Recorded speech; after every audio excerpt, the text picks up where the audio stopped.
Mazel tov for your birthday. How old? No. Thank you. Just curious.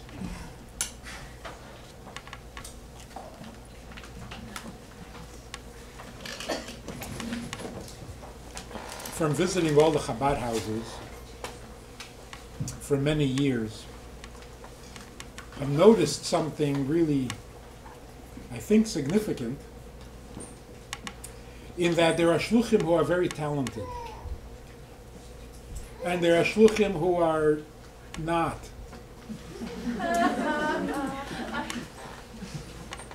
And yet, the results are pretty much the same in many cases.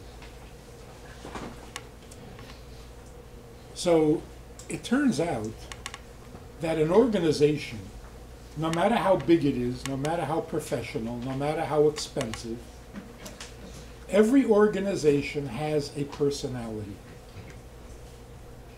The personality of the shliach, or in some cases the shlucha, creates the whole organization. Every school, you have principals, assistant principals, directors, teachers, all sorts of staff. One person becomes the personality of the entire school. How that works exactly, how it trickles down to everybody and affects everybody, I don't know. But it's true. One person with their personality becomes the whole Mossad, becomes the whole organization, the whole school, the whole Chabad house. It's like the airlines. They're so unfriendly. What, do they just hire unfriendly people? They train them to be nasty? No, there's somebody at the top, and that personality is spreading throughout the whole organization. It's amazing. Same is true in the positive. So it turns out like this. In the past, if you want to get rich, you want to have a very successful, wealthy organization, company, manufacturing plant, you decide on what you want to make, you produce it, and then you advertise. And you convince everybody in the country to buy your product. And the advertising became brilliant. The best minds went into advertising. How do you convince people to buy this product? How do you convince people that they need this product?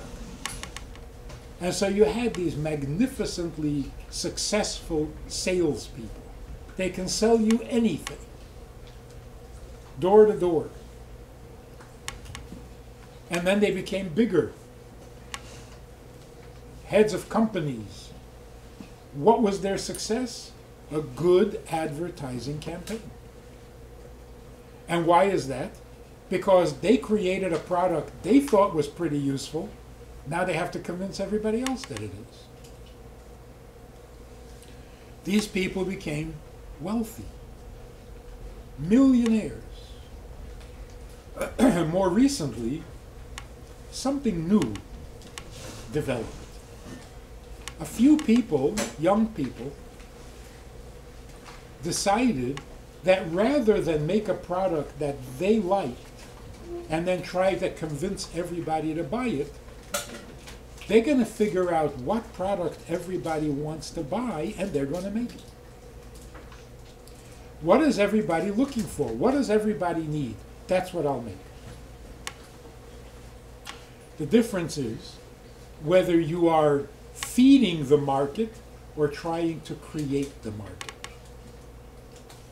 So these people, instead of becoming millionaires, they become billionaires. They don't have to convince you to buy their product. They're producing your product. Of course you're going to buy it. So when the new phone comes out with a few new features, there's no advertising. Just lines of people waiting to get their phone. It's brilliant. It's feminine. Instead of trying to convince you to buy their product, you're giving them, instead of convincing you to buy your product, you're giving them their product. You're nurturing them. You're providing them with what they need. That's a good mother. Just a little off the topic. We're coming now from an upsharing. My first great-grandson's upsharing. Thank you, thank you, thank you. It was very successful.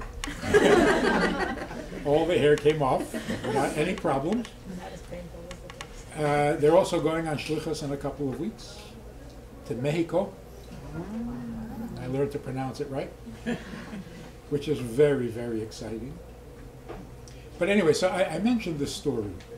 I think it's a great story. The Frierdiker Rebbe writes in his diary that when he was a very young boy, his mother gave him some breakfast. He was eating something in the morning. The Rebbe Rashab came in, his father came in, and asked him, "Did you say brachas? The morning brachas?" He started to cry. So his father said, "How could you eat without brachas? Before brachas?" So the mother said, "He was hungry, so I gave him something." And the Rebbe said, "Before brachas, how could you eat?" So the Rebbe, 4 years old, 5 years old, started to tremble. He was shaking. So the Rebbetzin said, "Enough already, he's shaking." Et zittert. And the Rebbe Rashab said, if you eat before brachas, you should tremble. So the Rebbetzin said, he's just a boy. He's a child. So the Rebbe said, a child in a very short time becomes an adult. And what happens when you become an adult? You realize what a child you are. So the difference between the child and the adult is not so great. Anyway, the Rebbe was so upset that his father was disappointed that he gave back the food. Couldn't keep it down.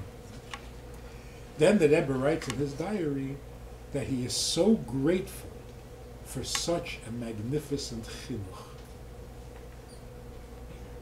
So if you think about it, what was so magnificent? His father made him cry. His father made him tremble and throw up. His mother argued with his father. This looks like a disaster.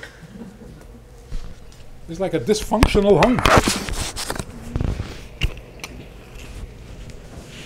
Actually, it is such a perfect model for parents, child raising. The mother and the father were not arguing. The mother was being a mother, and the father was being a father. They were both loyal to their mission, to their job, to their role. So you might say that as a result of that experience, the Frierdiker Rebbe felt that he had the greatest mother and he had the greatest father. Not two mothers and not two fathers. A mother and a father. And as a result of that experience, he now loved his mother even more and respected his father even more. So it's a good story to use as a template of how a family is supposed to function. But the same is true also with an organization. The same is true with a community. You need a mother and a father You need a nurturer, and you need a standard bearer. The Rebbe Rashab was saying, what happened to your standards? Don't eat before brachas. You don't eat before brachas. You just don't. That's really good chinuch. And the mother was saying, but if he's hungry, but if he's upset and crying, but if he's only a child, you got to take that into consideration. So both were playing their role perfectly. In this community, we have talented people, we have great organizations who do wonderful things, but of course, the needs are still greater. And it seems like one of the things that the community can use is a personality that is feminine. If you look at what's going on in the world, all the women who have become famous, successful leaders, they basically took on a masculine role. And they're just as good at it as the men. Which is, good for them, but it doesn't really add anything special to the country. So what we need is not just another macher, another leader, another organization. We need a personality in the community that is nurturing. So that when people come to this community, they feel it. They sense it. It's there, but we need more. Now, Lubavitch Youth, when it started, back in the Chofs, I think it was, it wasn't like a shlichus, where you go out of town and you have a place and you're there permanently and you do Chabad work or whatever. The Rebbe was going to make miftzayim. Who's going to take care of the miftzayim? The Rebbe is going to ask for lulav and esrog. Who's going to do it? So all the projects that the Rebbe was going to create, he needed a group of volunteers who will make sure that that project happens.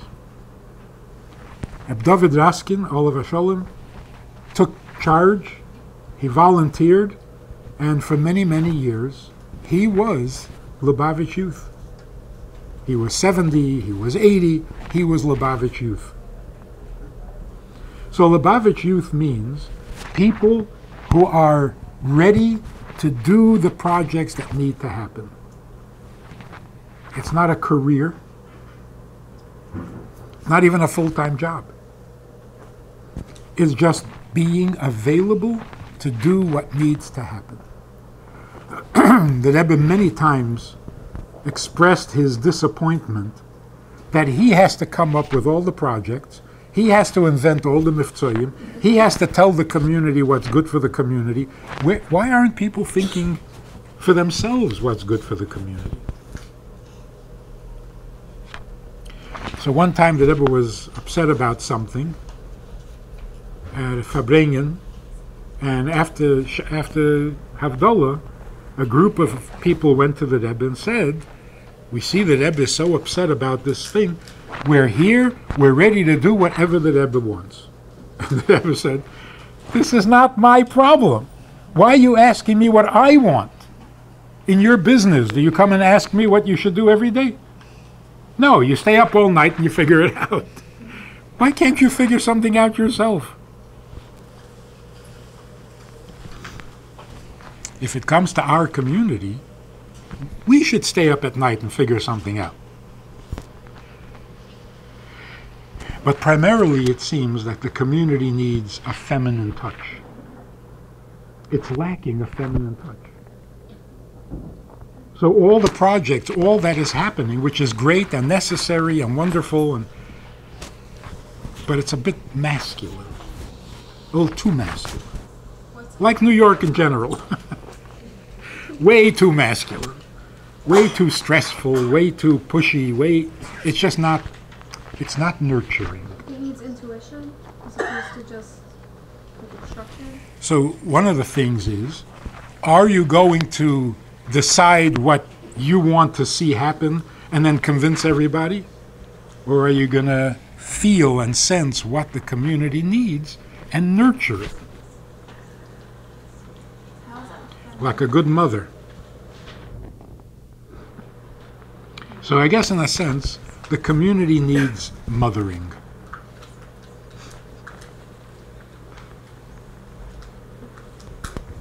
In fact, the Rebbe sometimes filled that role. I always think of the Rebbe as a father, but he was very often a mother. So, Lubavitch Youth has been a very responsive and indispensable organization, because whenever the Rebbe needed something, it was Tzach. It was Lubavitch Youth that did it. Now I think it's time that Tzach also has a women's division. Lubavitch Young Women's Organization. Although there are other organizations, but there's never enough. And not everybody is doing their share. So I think in honor of Rivki's birthday, and she's single-handedly trying to mother this community. I don't know if you heard about it, but it's true.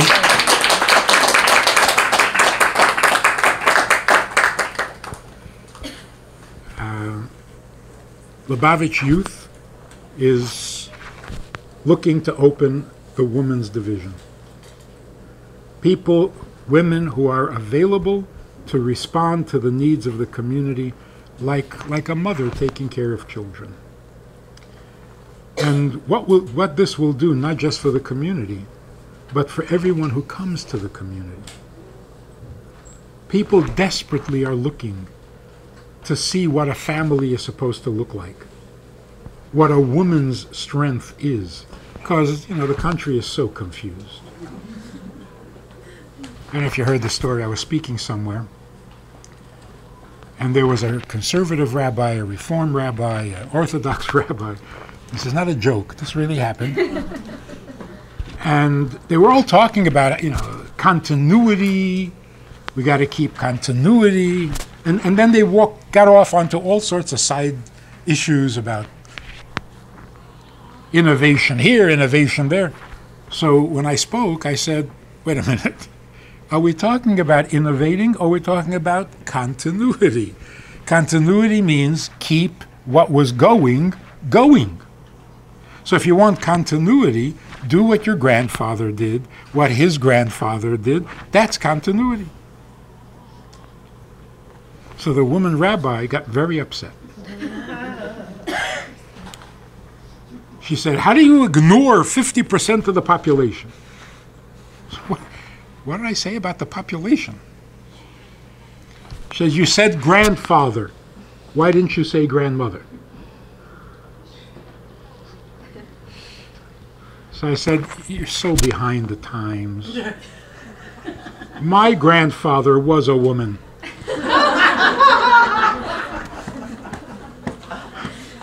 How dare you assume that just because he was...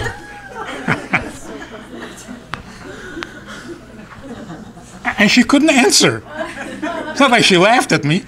She said, oh, problem. People are so confused. It is so sad. So people come to the community and they see what a family is supposed to be. What's a mother? What's a wife? What's a husband? It changes their lives just for that alone. And people who go on shlichus know this, some of them. You make a program, you start a school, a mommy and me, you start a preschool, a afternoon school, a Sunday school. It's all very nice. You know what changes people? They see your family and they say, I want that. How do I get that? Some people spend some time at our table. Really intelligent, successful people, couples. And there was a plate missing or a spoon missing. So I asked one of the kids to go get the spoon. So he goes to get the spoon, and the people were like, "How did you do that?" I said, "How did I do what?" "You told him to go, and he went? How do you do that?" I said, "What, your kids don't? You ask your kid to get something, he doesn't go?" "No." So, you see, you don't have to convince them to want what you're giving them. They already want this. That's the feminine approach. You show them what they want. They see what they want. They see what they need. That's it. No more convincing. Not necessary. No further questions. I want it. How do I get that? So, I think we've done a really good job internally, meaning in our families. We do a pretty good job with Miftzayim, reaching out to the larger community with projects. There's something in the middle that needs a little attention. Our own community. When people walk into Crown Heights, they should feel that they are in a Chabad house. House, not school, not organization. They should feel like they're home. Because that's what most people are really looking for. And that's what people are hungry for. And that's what people will want as soon as they see it. And you don't have to convince, and you don't have to sell, and you don't have to promote. You just have to provide. That's called nurturing. That's called mothering. So if you're interested, Rifki will keep you busy. And if you come up with insight into what is needed in this community and how it can be provided best without, strong arm sales pitches, without going against the grain, without making waves, just being there and providing the community with what it needs.